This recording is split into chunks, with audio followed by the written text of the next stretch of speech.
the Hughes Optioneering Weekly Workshop, where we scientifically engineer trades for greater profit potential. This is the disclaimer slide. You can pause to read it. We're going to move on. Today we're going to look at OKTA, or Okta Inc. Okta is a provider of identity for enterprise. The company's product line consists of Okta Information Technology products and Okta for developers. Here's the barchart.com technical opinion rating for Okta. The bar chart rating is a 100% buy with the strongest short-term outlook on maintaining the current direction. Long-term indicators fully support a continuation of the trend.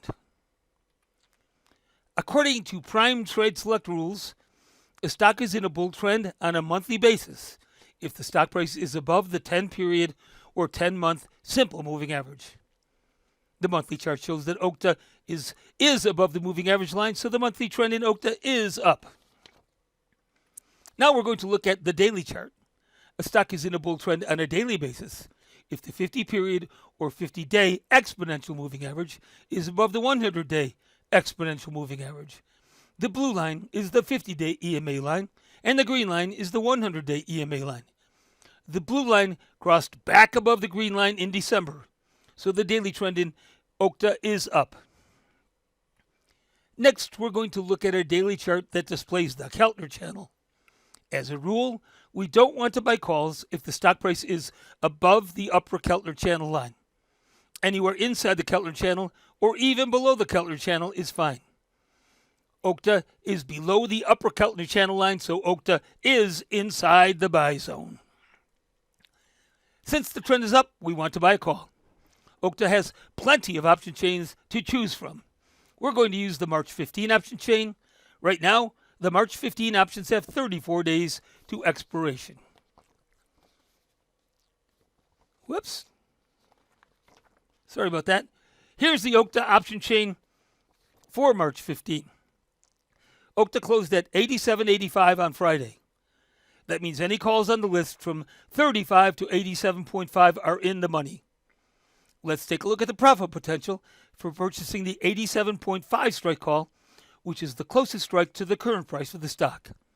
The bid-ask spread for the 87.5 call is 690 to 710. We try to enter at the midpoint, so we'll use 7 even as the buy price. Our call option calculator shows the profit potential for this call based on Okta price changes at option expiration from flat to a 12.5% increase in price. We can see that if the Okta stock price is flat at 87.85 at option expiration, the 87.5 call will lose 95% of its value. Ouch! This is an unacceptable risk. That kind of loss can wipe out a trading account in a hurry. We developed what we call the 1% rule to help us avoid this kind of risk. The 1% rule says to limit the time value portion of the option we buy to 1% of the stock price. That means the stock only has to move up 1% for the call option we purchase to break even and start profiting. Now let's take a look at buying the 75 strike call to see if it qualifies for the 1% rule. Here's the call option calculator picture for the 75 call. According to the 1% rule, we want the call to at least break even if the stock price is up 1%. The calculator picture shows that if the Okta stock price is up 1%, the 75 call will lose 9.4% of its value. We want that to be break even or better, so the 75 call does not meet our requirements. Let's see if the 60 call will work.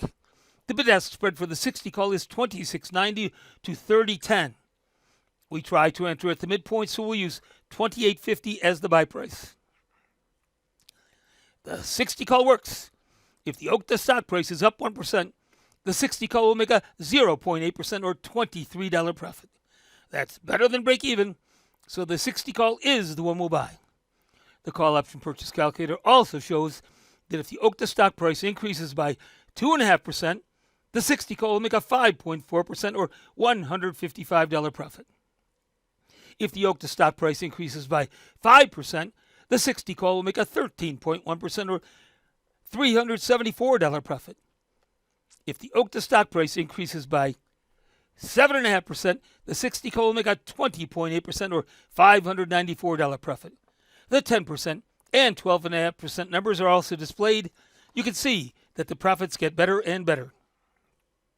And notice that if the Okta stock price does not make the expected move up and remains flat at expiration, the 60 call will only lose minus 2.3% or minus $65 compared to the minus 95% or minus $665 loss for the 87.5 strike call that we looked at earlier. Now we want to review a call option debit spread, aka a vertical call spread. For this spread, we want to buy to open the Okta March 15 expiration 72.5 strike call and sell to open the March 15 expiration 82.5 strike call. We're going to base our entry prices on the midpoint between the bid and ask prices. That means we'll buy the 72.5 call for $16.35 and sell the 18.5 call for $9.80. $16.35 minus $9.80 equals $6.55. So the entry price or debit cost for the spread is $655. The call option spread analysis calculator picture shows that the spread will make a 52.7% or $345 profit if the Okta stock price declines by 5%, remains flat, or increases in price when the options expire. If Okta is down 7.5% at expiration, the trade will make 33.8% or $321. Creating the debit spread will allow us to collect a $980 cash credit to our brokerage account for the sale of the 82.5 call. As we said on the previous slide, this reduces the cost of entering the spread to $655. Here's a note regarding earnings reports. The next Okta earnings report is scheduled for February 28. Let's review the trades one more time. The first trade was a call purchase. It said to buy to open the OKTA March 15 expiration 60 strike call for $28.50. We also reviewed a spread.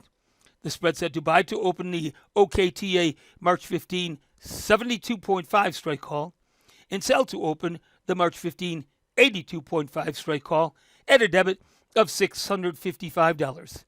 That's it for this week's Optioneering Workshop. Thank you for joining us. We look forward to seeing you again next week.